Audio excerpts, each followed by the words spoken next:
28 специализанти добија решение за работа во Тетовската болница.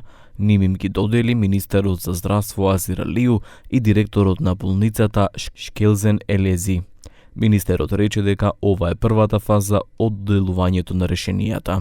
Unë uroj që këto mjek të ri, specializant, do të japin maksimumin si për qytetarët ashtu edhe për veti që të ngrihen dhe të na bëjnë të mburemi edhe ne si institucione edhe si shoqëri. Dhe ne këtu nuk do të ndalemi, do të vazhdojmë me pjesën e dytë të konkursit, pasi që në përputhje me standardet evropiane ne jemi të vetëdijshëm që mjek ende na nevojiten.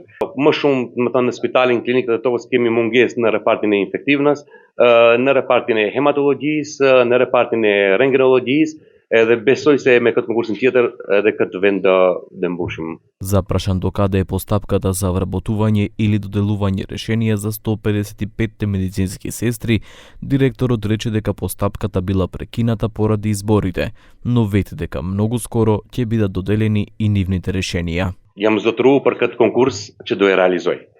Disa herë kam dhënë këtë deklaratë dhe prapë do jap këtë deklaratë, jemi në fazën përfundimtare. Tani është për kontrollimin e testeve, të cilët komisioni është duke bërë punën e vet. Besoj se shumë shpejt do kryhet kjo.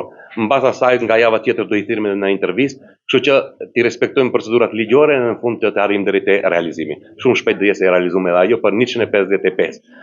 Pjesa e administratës janë 25, kështu që për momentin presim pëlqimin nga ana e Ministrisë së Administratës.